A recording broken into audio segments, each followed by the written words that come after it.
Testing. Testing. Oh, my ear. Testing. Is that okay if it's here? Yeah, I think you should go. Okay. All right. Thank you everyone so much for coming here today. My name is Zoe Latzer. I'm the Curator and Director of Public Programs here at the ICA, San Jose. We're going to dive into a conversation on contemporary Iranian art and new perspectives from the diaspora with Pantea Karimi and Shirin Towfiq. Before diving in, I want to send a big thank you to our staff, Sam, Tashaya, James, Haley, Jose, Ruby, as well as Paul and all of our other preparators who make our exhibitions happen, as well as other board members here today, as well as lead sponsorship from the Ronald Whittier Foundation, including Jackie Kubica, who really make all of our exhibitions happen, and those who also sponsor our exhibitions and programs. So before we dive in, we're gonna hear from me a little bit about the scope of contemporary Iranian art. And we're gonna then kind of talk to Pantea about her piece and installation here, and then going into Shirin's work, and then we're gonna kind of join all together again for some questions, and then open it up for one of your questions as well. So contemporary Iranian art in the United States has really grown significantly in the past few decades, both in terms of the number of artists and the kind of significance of their practice within the United States and the global art scene. And it really comes from this development of kind of Iranian contemporary art following kind of the 1979 Iranian Revolution, which came from a moment of kind of political upheaval, of overthrow of the Shah, the kind of establishment of the Islamic Republic, where many cultural leaders, artists, and writers kind of chose or were forced to kind of flee Iran, and many kind of sought refuge within the United States.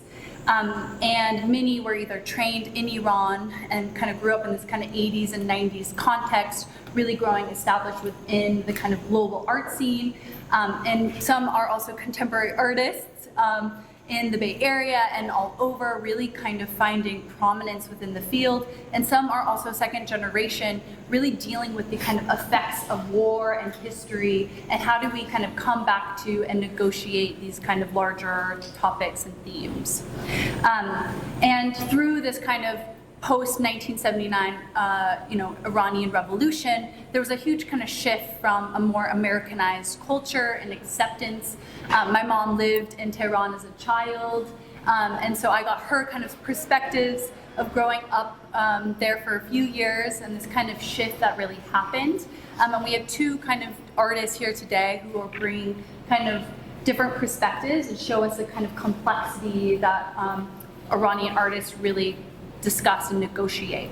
Many themes that they discuss are also these kind of political upheaval and the kind of political activism that really came out of this time, as well as the kind of experience from the Iran-Iraq war, and also post 9/11, a lot of the kind of Islamophobia and stereotyping that has happened within the United States, and how that they negotiate a lot of the complexities of both wanting to kind of establish and prove the heritage and cultural value of Iran, and also kind of critique or engage with the kind of political unrest and the current kind of regimen within Iran and the United States, and as well as dealing with kind of themes of assimilation, of wanting to kind of maybe distance yourself from your culture to kind of assimilate to the United States American culture, and the ways in which artists are really facing that today. I'll just say briefly also some other themes. Our identity and hybridity, really negotiating these two sides of yourself, especially within the United States. It has its own really kind of set conversation on the kind of stereotypes and perspectives of being Middle Eastern. And another kind of large theme for Iranian artists are kind of the political and social critique, really facing Iran today, Iran in the past, the heritage and the value, and themes such as I'll talk later about the women's movement and topics of gender, oppression, and really representation, and what it means to kind of fight within a culture as well as kind of negotiate a lot of religious aspects as well. And then other themes would be memory, trauma, and displacement, which we'll see a lot in Shirin's work as well, really diving into what it means to be second generation and deal with these kind of long-lasting effects in war, and how some might not be able to deal with it immediately, especially first generation, and how sometimes it's the second or third generation that are able to kind of open up these conversations for discussion and healing. So thank you so much, and we'll dive into talking to Pantea Karimi about her installation here at the ICA. Thank you, Zoe. That is really, really wonderful. And thank you, Shirin, for being here. And thank you all in this rainy day, rainy evening. So I'm Pantea Karimi. I came here in San Jose in 2005, and actually February 20th will be the 20th anniversary of living in San Jose and being part of this wonderful community. And the installation behind me is, it includes works from 2022 and 2023. They're combined, but the themes between these works are very interconnected and related. Then the themes are saffron crocus, female labor, and female bodily autonomy.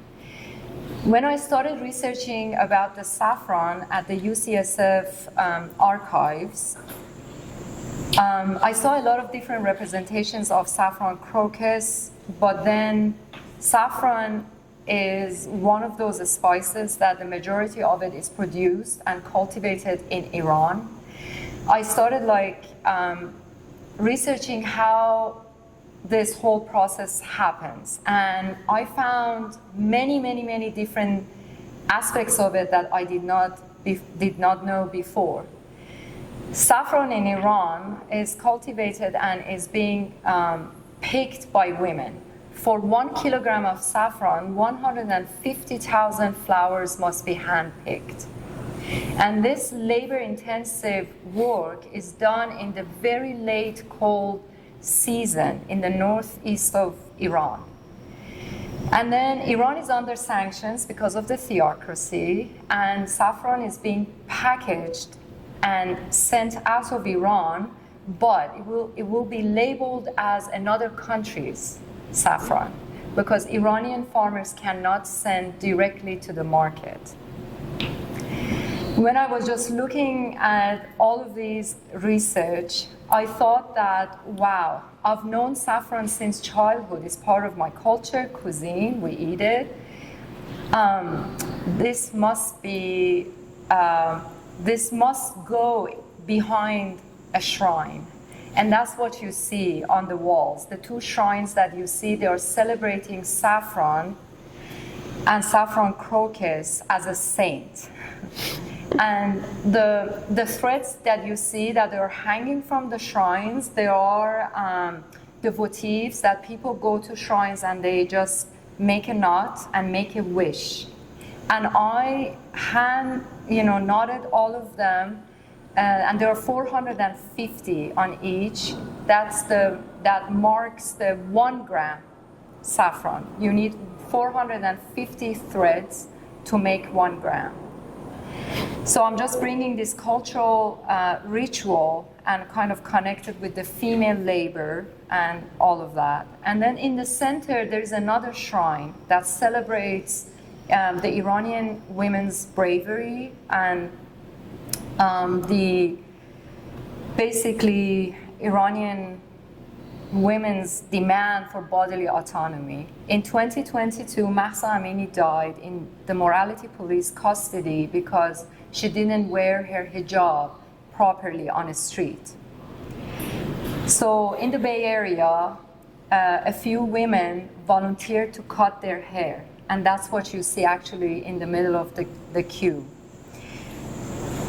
These beautiful hair pieces are representative of female body, and they are celebrating this kind of act of Iranian women in solidarity And I wanted it to be kind of open so you can see what you're actually looking at. But then at the same time, something here is not very obvious, that this experience comes from my own. Mahsa Amini was 22 when she was detained and arrested for her bad hijab. The first time I was detained, I was 21 years old in Tehran. And that was the first time I faced morality police. It took me 1 hour and a half to release myself, but Mahsa couldn't.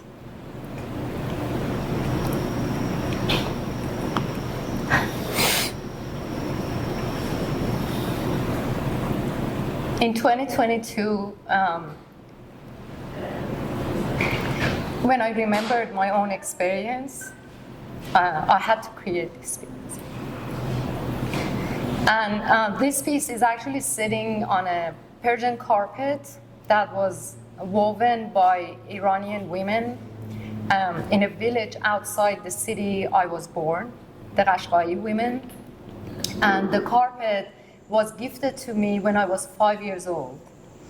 And it is the representative of botanicals in geometric form. And all these years, I didn't know that this carpet actually, because it was always in my room, this carpet fed my imagination and the color palette that I love. And Not obvious. yes, if it's not that obvious, exactly. And then lastly, around the installation, I have my sovereignty tiles. These sovereignty tiles are designed after the 12th century word tiles from Iran. In the 12th century, the form that they picked was small squares, which we call them pixel now. They put them together to create words, and then those words became beautiful patterns in a very abstract form on the domes of the mosques. The most interesting part is when you see them on the domes, they look like abstract patterns, but they are words. And here, they are written in Persian. They look abstract to you, but they are words. And the words that are there are all for female bodily autonomy. The words such as woman, of course, zendegi, life, shirzan, the lion woman, which means the woman who is at the forefront and is willing to fight. This is a metaphor we have been using since medieval time in our Persian poetry. And I'm very grateful to Zoe that you actually just brought these different pieces from different years that I created together to create this installation. And finally, the red is representative of resilience and also the color of Iranian women's revolution in 2022. Thank you so much. Thank you. Before going to Shirin, I wanted to just ask if you could talk a little bit about your background growing up atheist. And I took an Islamic art class in my undergrad, and how a lot of it was framed through kind of Islam and kind of a religious aspect, but your family was Baha'i. There's actually a lot of indigenous different religions within Iran and Persia that are really not kind of discussed, especially from an American perspective. It's often only in discussion of Islam. So I just wanted to, if you could speak a bit about that, which also will relate to your practice as well. Yeah, so atheism is something that is not practiced in Iran. It's not, people are not vocal about it. When the revolution happened, my parents were very shocked that it was supposed to be an intellectual revolution but became an Islamic revolution. And Islam was pushed through the education and everyday life to a point that it was suffocating for Iranian people who were born and just had, 1,000 years of dynasty and that just, ruled Iran. So my parents decided that my sister and my parents are agnostic and atheists, both of them, but they decided that we had to be really informed about it. And I was 7 years old when my dad said, come to me, I want to explain something to you. And I was just like, what is it? He said, listen, there is no God but your arm. I never forget that. Whatever you do in life does not come from the sky, it comes from your arm. You have to work hard. And I didn't understand what he said, and I was like, okay, whatever. And I didn't get it. But then when we went to school, we were brainwashed by the religious courses. Then when we came home, we asked, and Dad said, this is what I was trying to tell you. There is no God. They are trying to brainwash you. So you learn all these religious things, pass the course, and then you forget about it. This is how we learned how atheism was, my sister and I. That's about it. And we didn't practice anything. We went to school, passed the religious courses. Usually I had really bad marks on them. Once I even imagined a quote from Prophet Muhammad because I didn't know what to write. And when I came out of the exam, my friend said, oh my gosh, you will be actually punished for this because you have to write the right sentence from Prophet Muhammad. You can't make it up. And I was like, oh, is that right? And she was like, don't you know all of these things? I'm like, of course I do. You know. And you have no idea how nervous I was until that course passed, because I thought the teacher would call me back and ask about it. So I had a lot of sleepless nights actually after that exam. So it was like that, the life. Something that I did not declare publicly, but that was how I was doing it, and my parents doing it. Yeah, and that's not to be, against Islam or any of the kind of beautiful religious aspects, but also sometimes how these things are used in negotiations of kind of political unrest during these kind of times and are still used. Well, Iran and the time that we lived was very different. It's not like what people know of Islam, or it's a choice, then you choose it and you practice it correctly. When it's pushed and you're brainwashed, you're going to a different side of your humanity, and if it's not your choice, you don't want to do it. So, and I mean, through also our conversation, Shirin, you've talked a lot about also your Baha'i family and the kind of mini religions that are also, and not to necessarily talk about religion, but I think it kind of informs certain kind of parts of your identity and your family's kind of identity with kind of the migration to the United States, and also how that kind of also helped you kind of piece back together your family. Yeah, definitely. Just to say really quickly, is this on? Sorry. It's No, present. Oh, okay. Yeah, just to say something really quickly about that is that there is also not a lot of tolerance in Iran for other practices. And so Baha'is are a heavily persecuted religion in Iran, and is one of the reasons why my family had to leave Iran so quickly. A lot of them were held in prisons and tortured, and some killed, and then some of my family members were able to leave, like my parents. So just to weigh in on that, there was a lot of pressure around the country changing and having to conform to one thing. Yeah, could we turn to your installation here, My Mother Came in the Rain? Yeah, so this is a work of mine called My Mother Came in the Rain. And it's a recent piece where I have been thinking about this idea of ancestral knowledge, matriarchal knowledge, how history gets passed down, and how I understand a homeland that I cannot access very easily. And so in this piece, I actually think about my mother as a metaphor or a stand-in for a homeland that cannot be easily accessed.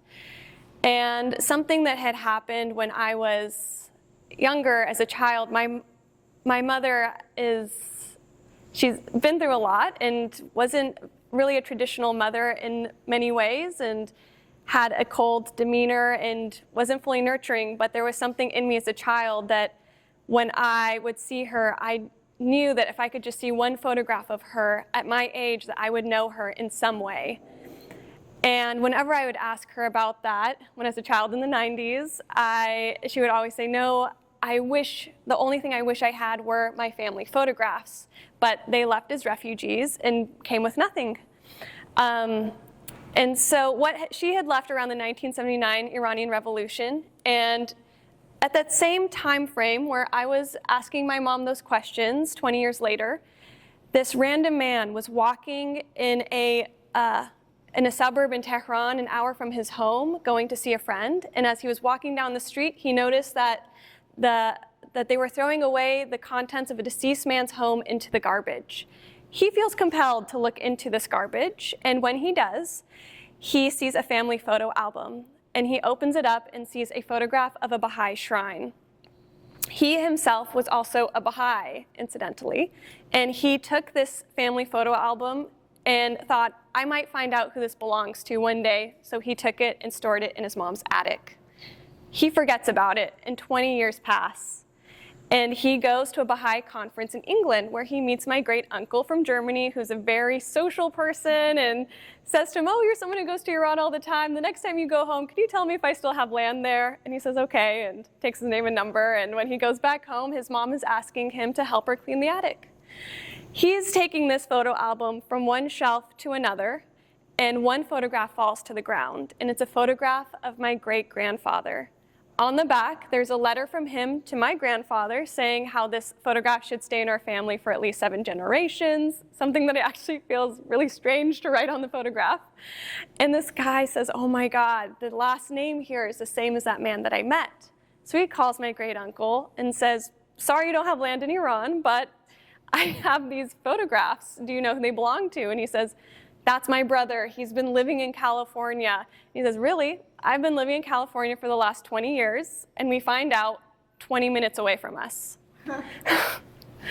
So you can't take a photo album across the border, so he rips everything out and just drops it off in my dad's office. We don't really know him, and he leaves, and what's there is my grandparents' wedding photos, my mom's baby photos, her library cards, the original negatives. You'll see some of those photos right behind you playing right now on the video, actually.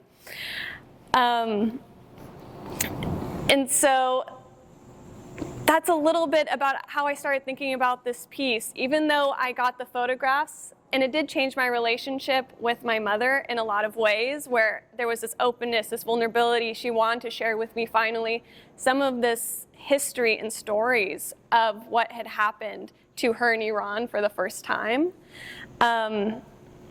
is what had informed this piece. So in this piece, you'll also see that there are these images that come from the first grade book on how to read and write Persian, and that's the same all over Iran, and even people who learn to read and write over here use that same book. And the first thing you learn to read and write in Persian is Dad gave water, Dad gave bread. And the first time and only time the mother comes up in the book, it says, my mother came in the rain. And I thought that was such a poetic way to think about women's hardships and what they have to carry and the trauma. So when you look at this piece, you hear some of these stories that are being told to me, but you don't see the violence or the trauma that's there. You actually see more of these moments of familial joy in this piece that creates this tension within what had happened. And then you'll also notice that there is tea and sweets that is served with this piece always, and within a lot of my artworks. And that's because whenever my family tells me these really difficult stories, they have to mediate a difficult situation with something sweet. And that's a little bit about that piece. The piece is made with this collage textile where the video is being projected onto, and I'm thinking about feminine spaces. There's a lot of sequins and lace and images from my grandparents' home and from the first grade book on how to read and write, and these are all kind of coming together to create its own story and backdrop of this feminine space also for retelling this history. Yeah, and then you also have your body in the film kind of inserted and walking around, kind of negotiating these spaces. Could you talk a little bit about your use of magic and this kind of feeling of this kind of archive coming to you in a very magical way, and then also the elements of that you use in your other work of the magic carpet? Yeah, so I was gonna say, if you don't know my artwork, I actually use a lot of this motif of the magic carpet, and I'm really drawn to that folklore and that history of what that means. They say that the magic carpet is magic because it's woven with gold threads, and the gold threads create magnetism with the earth, allowing anyone to travel anywhere instantaneously in a moment. And I thought that's a perfect metaphor for migration and how people move space and what they have to leave behind and cannot go back to, but they are also have to negotiate to get something better in some ways. So I think of a lot of my works as their own magic carpets or as a portal to a past, and to think about how the past is informing our present moment, but also our future, and where those temporal lines lie. Mm-hmm. Yeah, thank you so much. And I think both of you really give this kind of breadth of complexity, especially being kind of first generation and addressing a lot of the kind of political unrest and feelings that of women's solidarity and speaking up and kind of having these conversations. And Shirin, a lot of your work is also this kind of investigation of these second generation experiences, and sometimes time is needed to be able to heal and rest and come into these spaces from a different perspective. And also your kind of use of saffron, the kind of historical uses of like healing herbs and tea and sweets, and the kind of complexity that kind of comes within your work. Both of you use archives within your practice. A lot of the show, all the artists are really reckoning with records, memories, and archives, and you both use it in kind of different ways. Pantea, you really look at kind of Western archives. You've done a lot of research at USF's archives and Western archives of Iran, particularly medieval archives of botanical and mathematical materials. Whereas Shirin, you use a lot of family archives to kind of negotiate these spaces and maybe piece together these stories and give context from your own family's perspectives of the kind of larger political things that are happening. Can you both speak to your kind of use and perspectives on archives and how they've kind of you've used them within your practice to kind of develop it further? You want to go? You can go ahead. Yeah. Pantea, you first. Okay. Well, when I use archives, they're not just records of the past. For me, they are tools to question history and to reimagine history. This is very important to me. And also, when I use archives, I'm not just looking at what is being preserved. I'm also looking for what is misrepresented, misplaced, fragmented, and needs to be highlighted. Archives are always alive for me. Medieval is a term we just associate with a long time ago. But there is no actually difference between medieval and now. The technology, the thinking, you look at every aspect of it. So they're always alive, very dynamic, and they evolve as I reinterpret them. For instance, you mentioned the UCSF archives. I looked at the saffron crocus from 17th century to 19th century books. There were so many representations of saffron crocus and then their healing properties and all of that. And then I started comparing it with the ancestral knowledge that I have from this flower and spice. So the contrast, between these archival, institutional archives, these archival materials in the West, and this ancestral knowledge is just fascinating to me. So for that reason, that's why that in my work, I weave and combine these research materials with my ancestral knowledge, personal narratives, political issues, contemporary practices, because they are this interconnected web of different beautiful knowledge and pieces of information. And I would like to highlight them and actually present them for my audience to have a different view of these archives, a new approach to them. Mm-hmm. It's so important, and archives are anything but neutral, and the people who choose to preserve what they keep is all particular and also meant for certain agendas or narratives. And so a lot of the hope for the show is also to kind of bring that alive and show the gaps and the ways that it needs to be filled with family archives, with investigation, with research, with everyone becoming their own kind of historian and looking into things and researching. And that's been a blessing to working with you both as my own gain of knowledge and perspective.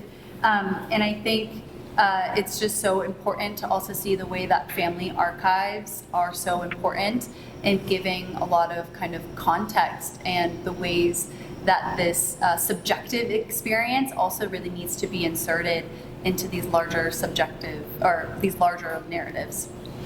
Yeah, I think we're actually thinking about archives in a really similar way about the fragmentation, but also what are these archival silences, even when there are these physical remnants, what is missing and what can we not read from the past based on our current contextual understanding of the present contemporary moment? And how do you read the past and the present? Which comes up a lot in my work of, can I ever fully understand Iran in this way of my family's memory? And it's this place that has been dramatized and theatricized and actually maybe doesn't really exist anymore either.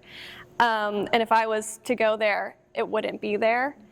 And so I think about that, but I also am really interested in the idea of this thing of the embodied archive, of how do archives live within us and how do we carry past histories within our bodies, and what is that like in our work? So just to give a quick example, I have this art piece that's called Haptics of the Fugitive Image that I recently started working on, where those family photos that came into my life, I started printing their portraits of my family members onto plastic, and the ink doesn't quickly dry then, and I will put my fingers in their images and then do printmaking with my fingers of their portraits. So my fingerprints become these maps of their with their faces, and thinking about this thing that happens at borders. And then also there are these images of the visual culture around the 1979 Iranian Revolution when people were being killed in the streets. Protesters were putting their hands in the blood of martyrs and stamping it onto city walls. And that is something I actually didn't know about until after I started making this work, and then realizing there must have been this embodied knowledge of this past that has happened that I'm also carrying into the work. And it's almost becoming like this protection work and thinking about the ghostliness and that there's this mapping that's happening within my body that's showing up in my hands with the images of my family members that I'm placing now. So that's a little bit about how I was thinking about those ideas recently too. Yeah, I love that ghostliness too, because the veil with the kind of air moves and breathes, and you see that in a few of the other pieces as well, and kind of bringing in that indescribable collective feelings of what's happening. And also, both of you kind of bring up embodied archives, living archives, as well as kind of iterative archives, like coming back to things. What does an archive, I think the Asian Art Archive is a really good example of an archive where they leave the past documentation, but everyone comes and researches and adds these layers of history. So you get these kind of more comprehensive understandings from maybe where someone in 1910 understood to what we have now, and how can archives really be that kind of more iterative process. And I love that idea also of research, like researching, like coming back, and that's really what research is. It's just that drive for like trying to search for something, which I find so beautiful in both of your works. Both of you come from very, different diasporic kind of backgrounds, first generation, second generation. And you both kind of approach different ideas of inherited trauma separately, and these places of collective historical memory. How do you both kind of engage with collective memory and resistance in terms of kind of larger narratives that are inherited, or very specific kind of women's movement, the Iranian Revolution, the Iran-Iraq War, and kind of other kind of stereotypes that you have to kind of negotiate as contemporary Iranian artists? Well, it's evident in a lot of my works, because my works bridge two different worlds usually. I celebrate, heritage through archives, but I also explore its collision with political realities. That is just there. I can't ignore it. But when I'm just looking at all of these, then I have to think about me as the artist who is just making all of these works and research. Well, I'm coming from trauma of living in post-revolutionary Iran, growing up in that society, but also my journey as an immigrant hasn't been easy either. I'm an Iranian woman faced with a lot of difficulties living and operating in the West. So when I look at all of these things, I feel like I have to use them as tools for reflection, but also as a subtle, quiet resilience and resistance. Usually the resistance in my work is very quiet. I don't shout about it. And that's how it was in Iran too. You had to quietly resist everything that was pushed to you and to your brain and to your life. So in a lot of my works, I put trauma and healing, harmony and tension, to kind of bring this lived experiences into visual form.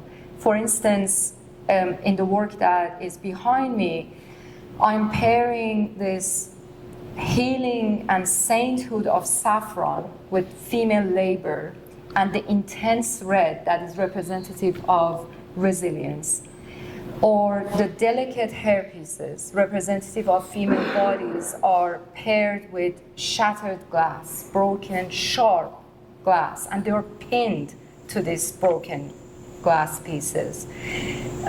So generally speaking, I use symbolism to bring all of these trauma and these kind of lived experiences in every single piece that I make or I install. But as I said, they are very quiet. You have to search for them, and you have to go through layers of meaning and narratives in order for them to surface. And that's what I like, actually. Yeah, just on that note, I think it's interesting because your work can come across as quite conceptual, which I love, because I'm like, oh, I want to like dive into all of the layers, but it also kind of brings up this subtle thing of not being easily consumable, not being easily understood, and actually having quite a lot of layers, and not having someone just easily be like, oh, I got it, done, I can move on. Well, I'm not American, right? Duh. Well, I'm an American citizen, but my mindset is not American. I don't like arts that give you right away everything.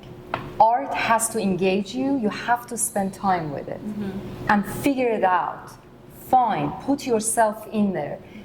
Like we discussed my tiles, because you said in a studio visit, actually the fact that people cannot read it, that's the strength of these tiles.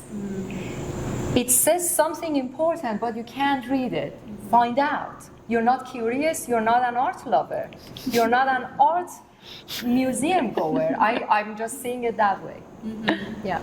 So it has to be subtle, it has to challenge the Which I visual. think is interesting. Yeah. Especially in conversations on identity, to not be easily consumable, not be easily understood, and actually push for that resistance. Shirin, if you want to also talk about inherited Yeah, memory. because in this piece that you see here, there's a lot of this idea of like trauma and the things that had happened in the storytelling. But I think there's this tension within this work where you're actually seeing moments of familial joy in the work and gathering and communion that is then fighting against also just being only about trauma. And then there's that complication that ends up happening within a work like that.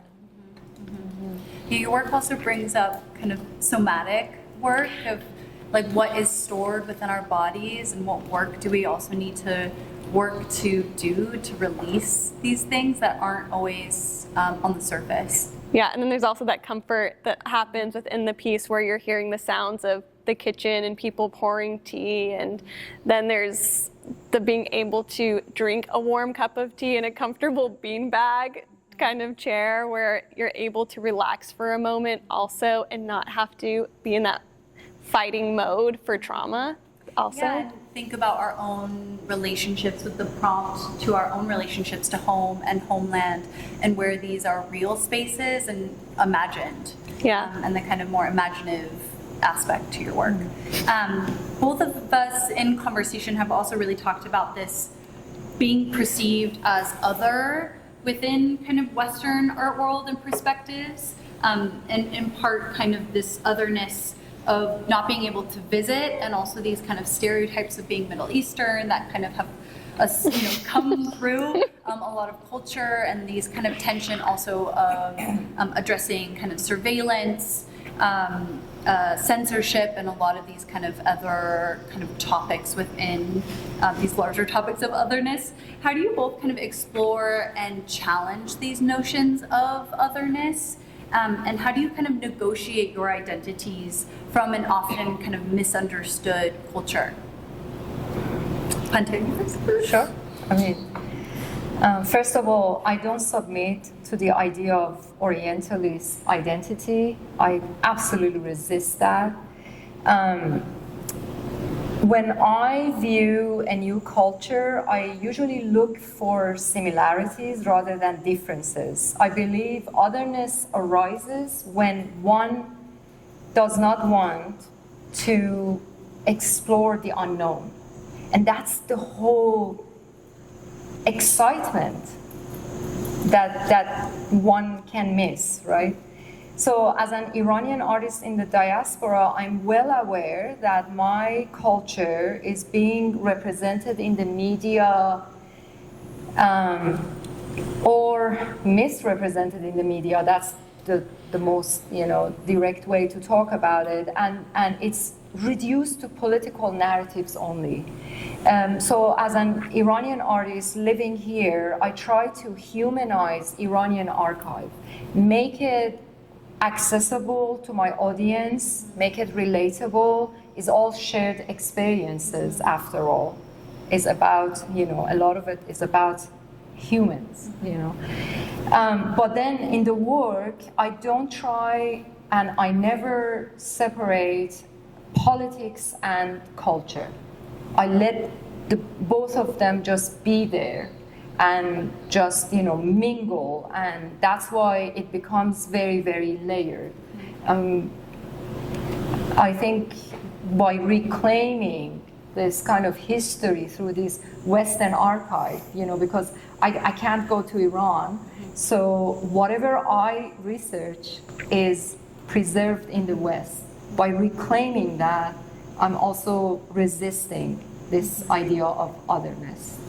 But it's also really interesting. I read an essay, I forget what it's called because I wasn't going to mention it, but in my master's of talking about, I mean, she was talking about Palestinian artists, but also broadly kind of Middle Eastern artists as well, and said that there's always artist's role in proving your humanness and showing through symbolism, like I am human, like I have value, I am meant to be here, and that challenge of the artist, like also having to kind of prove just your basic humanness, and so also just that kind of, yeah, I guess, challenge of having to take that role on as well.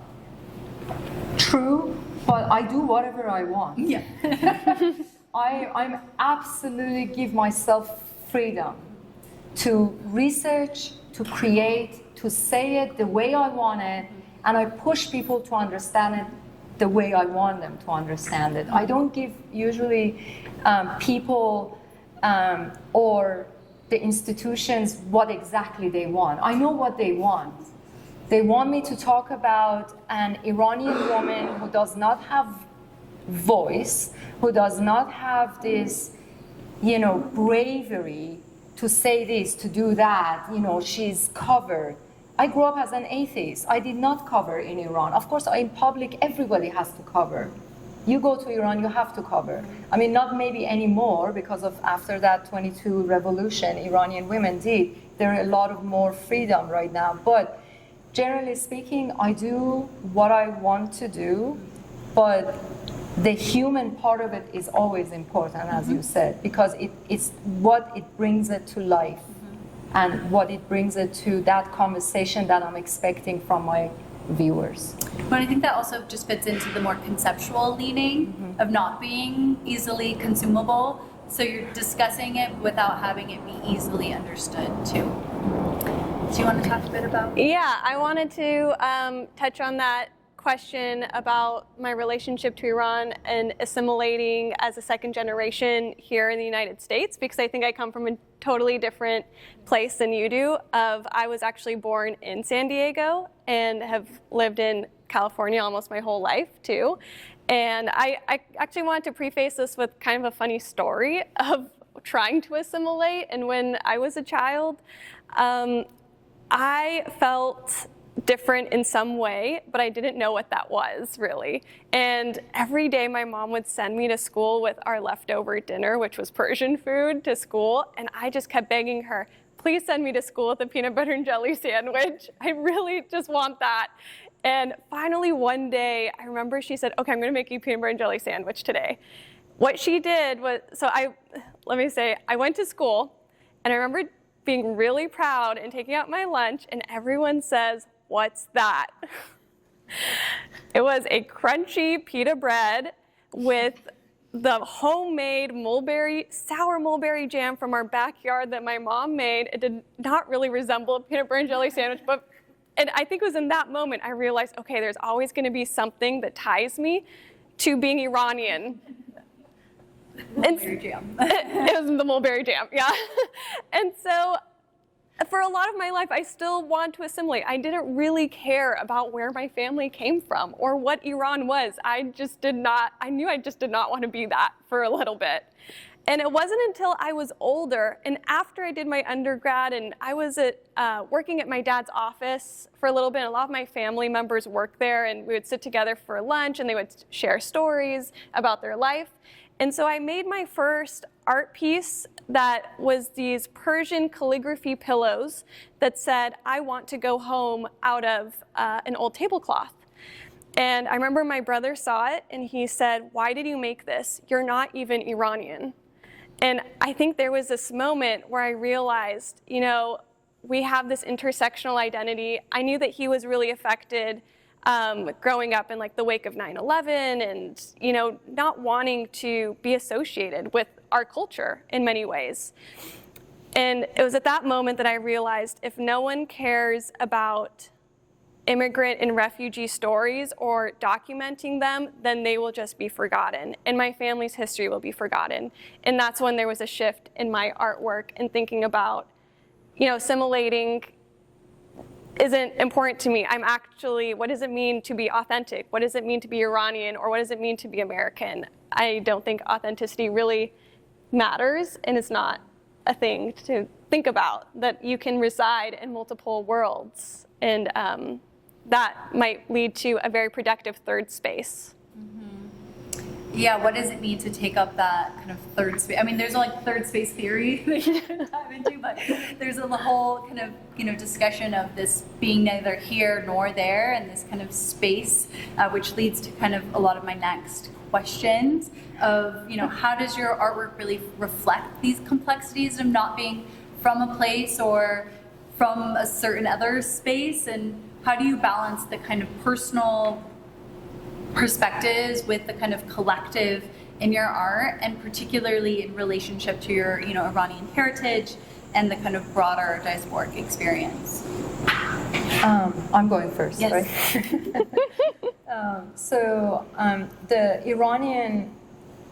The Iranianness is a big part of me. I can't ignore it. It's there. But my perspective is also distant because I've been living outside Iran for more than 20 years now. In San Jose. San Jose, and before San Jose, I was in England. So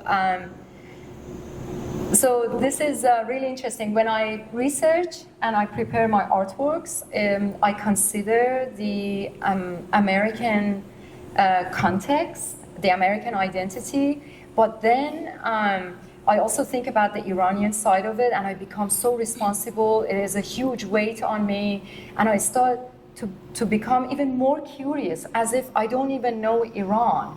It's so interesting. This process is actually quite funny sometimes.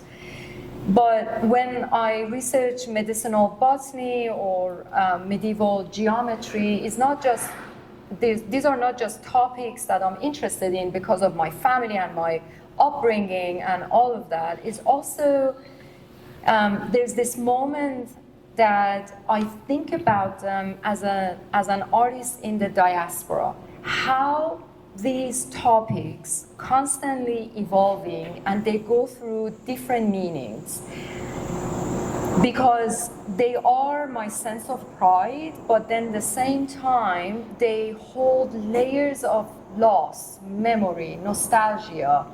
It's just such a beautiful kind of zone and space to operate.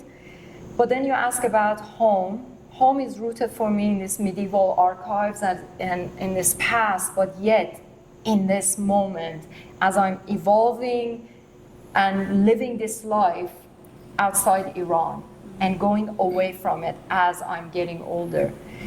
But then my relationship with place is always in flux. And I have to say, I find it quite liberating. And this is something that not everybody can experience, that you have to be an immigrant, living, working, doing, and forgetting, researching, remembering in order to be in that third space. And when I felt it for the first time, I felt such a freedom. And I love it. I don't want to be from any place, but I want to be everywhere. I'm greedy. So. I love that. Kathy Park Hong, in her book Minor Feelings, discusses this concept and something that was really impactful for our last exhibition, Place, Reckonings by Asian American Artists.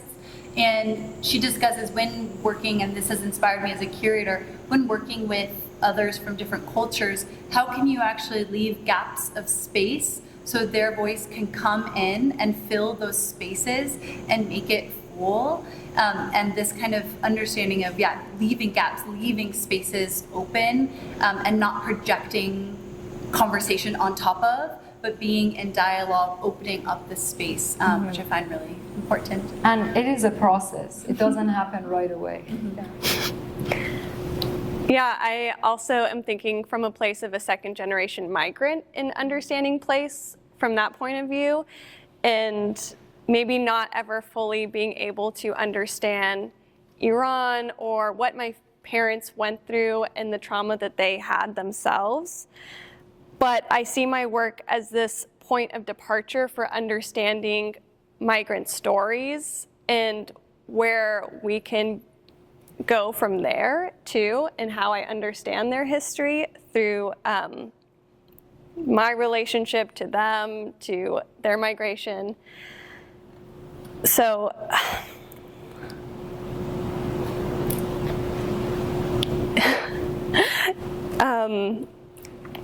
yeah, I've also been thinking about how I've never been to this place, but I feel this connection and this desire to know it, and thinking through that through an intersectional identity of what it means to be Iranian, what it means to be American, and be between those two places.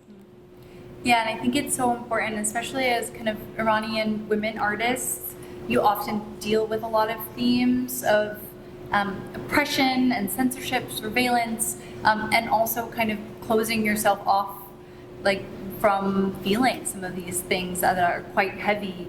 Pantea, your work really delves into themes of kind of the women's movement in Iran, a very kind of tangible thing that happened, but it's not only about kind of Iranian women. You really want to speak to the voice and strength of all women and the kind of fight and survival. And you also bring in this concept of saffron, which I really love, this kind of healing medicinal quality, but it also evokes this aspect of trade that I find really important that you talked about, that it's not often marked as Iranian, it's marked as Spanish or something else, and it's kind of traded and not under this conversation of what it actually is. And Paula de la Cage's work on the opposite wall also brings in coffee, and that Colombians often are the main producer of coffee, and yet they themselves can't drink or afford coffee often. And also how these elements of trade become undercurrents for war and resources. And I think that really is an interesting kind of dynamic within your work. And Shirin, your work really also delves into kind of these mother-daughter complexities and the relationships and the, silence of the archive, these gaps, and how do we negotiate and fill these gaps and really give context to our lives. And I'm also thinking of, I've mentioned it a lot, but Frey by Julia Bryan Wilson in her book, really talking about textiles, really giving texture to the politics of our lives, and how you both have used textiles and fabric to really also give texture to the complexities of your individual experiences as well. And your work also really prompts a lot of questions on homeland and having people drink and sit and soak in both of your installations. So I just want to say thank you, and we'll open it up to a question from the audience for both Pantea and Shirin. So thank you so much. Thank you. Thank you. Take this and Oh, sure.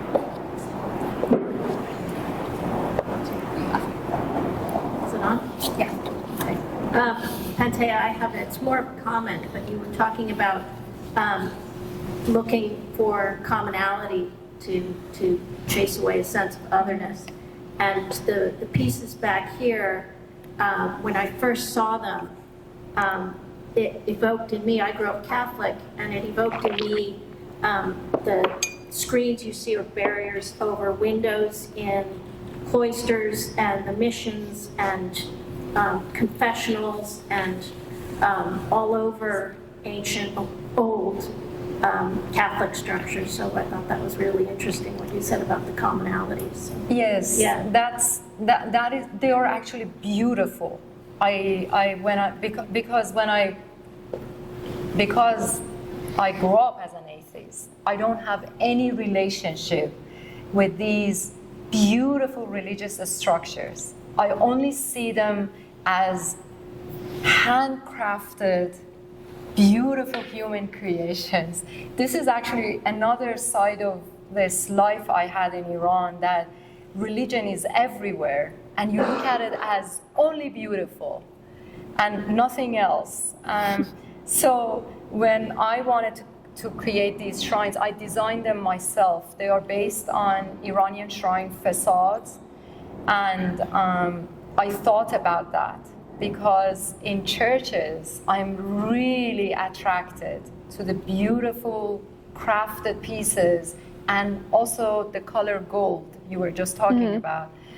When I was in Iran, I never liked gold. Since I'm in the US, I'm like, wow, yeah, gold. Actually, it's a good color, and in mosques they used it, and in churches you see them. So these are the commonalities. We just need to look for them in order to connect. And you just said it, yeah. Thank you for that comment. Which is funny about both of your stories is I was forced to go to Catholic school as a child, and I remember similarly always being very confused about the tests I'd have to take and be like, I don't know, understand. And then I went from Catholic school to this like Waldorf education, which is like hippie, and I was like, I'm finally gonna bring my Lunchable. I was never allowed a Lunchable, and then I brought it, and they were like, ew, what is that? Like plastic that you're bringing? They have their like beeswax paper, and so it's just funny how also I relate to your stories, even though kind of growing up in California. Yeah, definitely. Yeah, you're lucky. You grew up in California. Yeah. Thank you both. I have a question for both of you. Also, your pieces are just so touching and resonant, and I'm in awe of them, so thank you so much.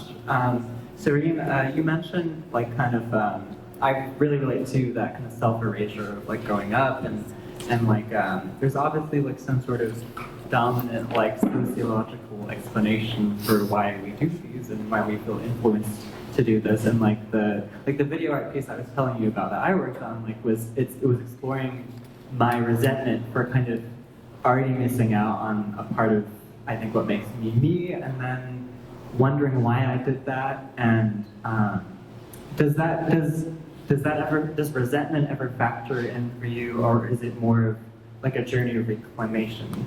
And like, what does that look like in your work?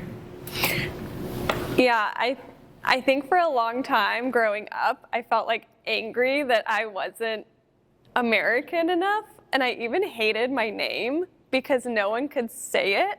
My name is Shirin Towfiq, and translated to English, it means sweet success, and no one could say it correctly, and so there's irony in that itself. But I think as I became older and I started to understand the struggle that my family went through, I became proud of them and what they did for me, and that they struggled to give me a life that was better than what it would have been growing up in Iran. Just like you said, I'm lucky to grow up here. I really am.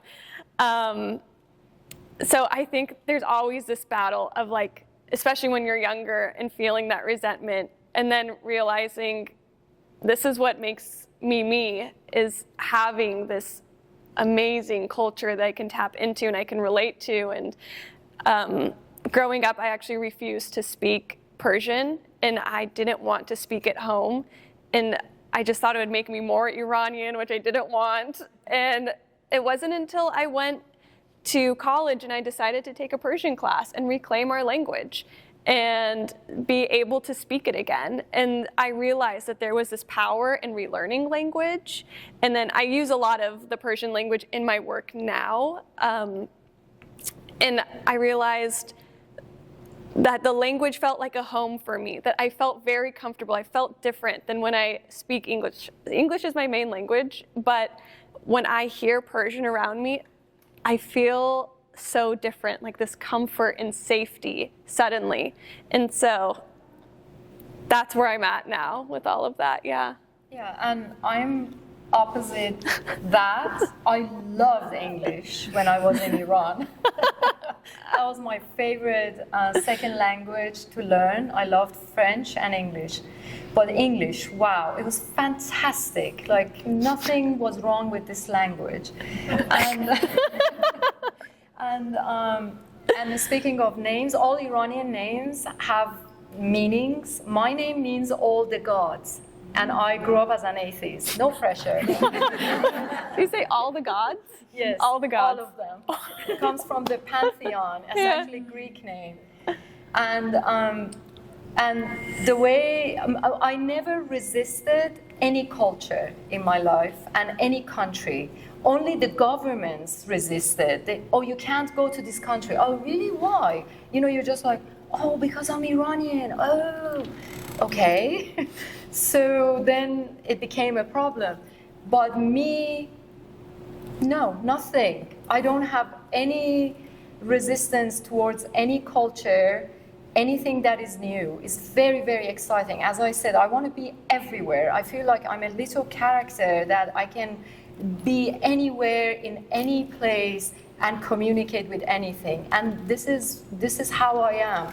I go to different countries, I make friends, I come back with new friends, and I communicate with them, and then I go and see them again. I don't even care. I trust people. I don't trust governments. I trust people. And it's such a wonderful, wonderful way of living for me as an immigrant. I trust. It's fine. The society will just bring it for me. And this is how I have been in San Jose, and I just love it. And it's not like when I came to San Jose it was like that.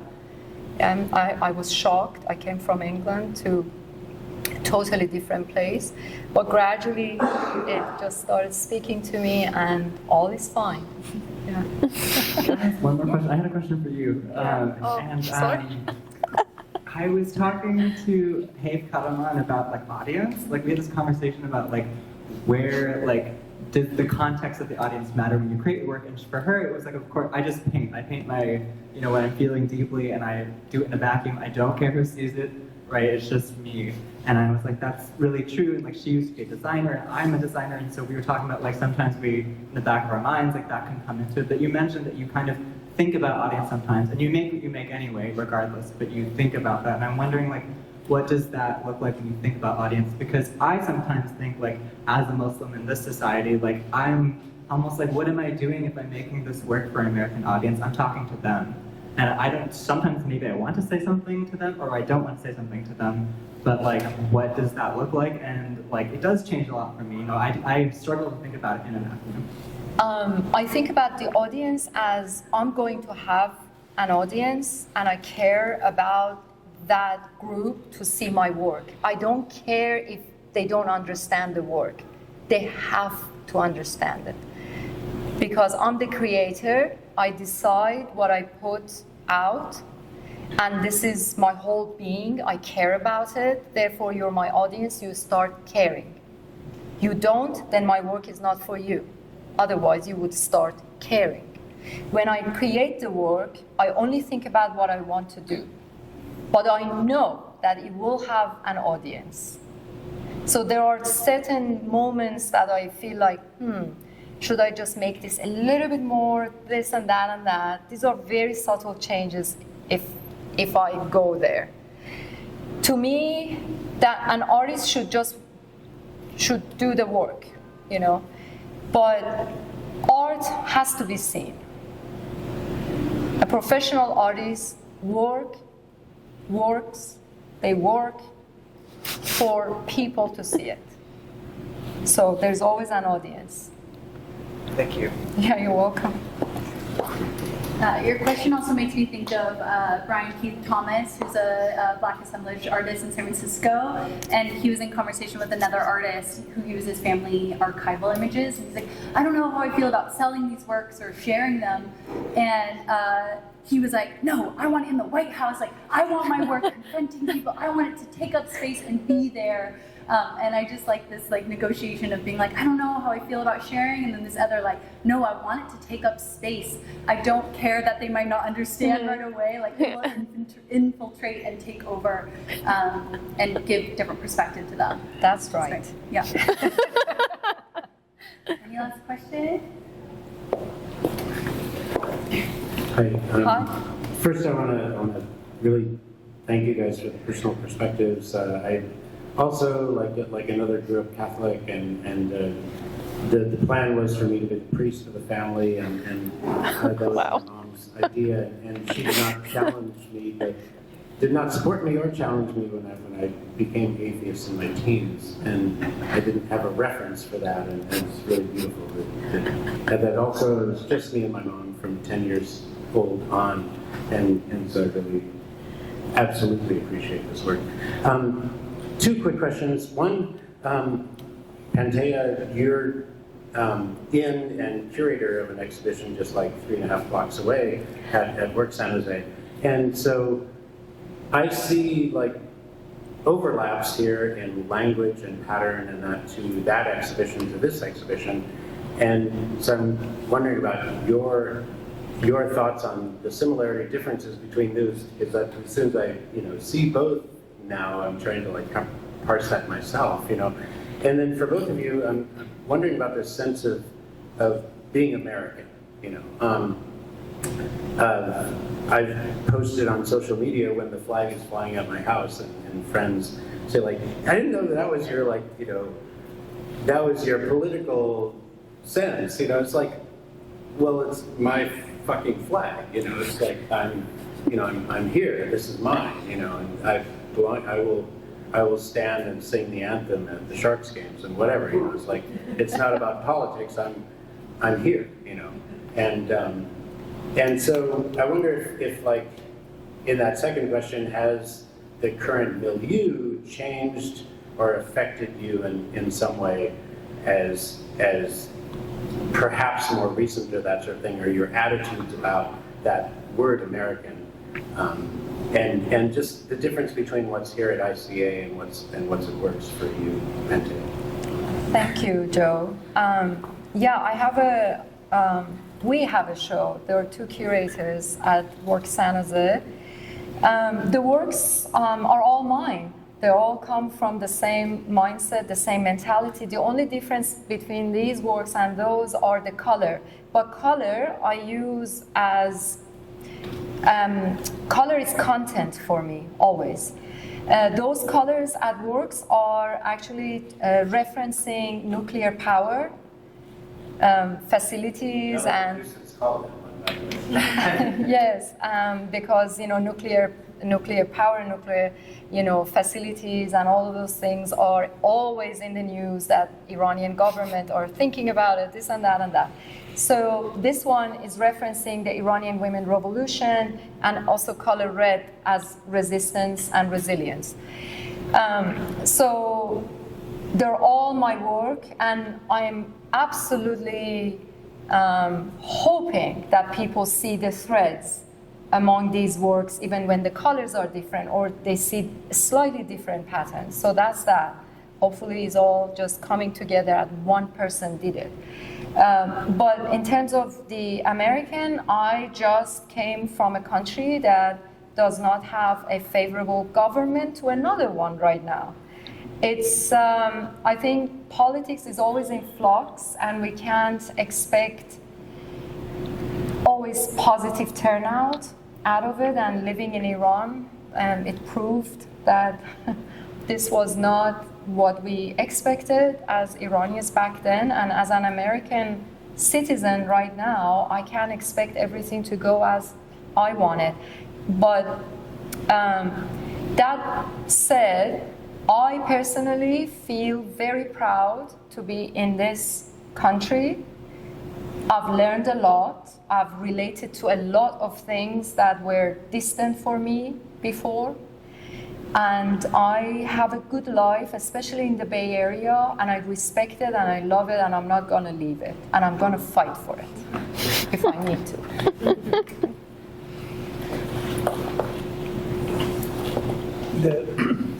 In the conversations, the word trauma came up, and trauma literally means wound, right?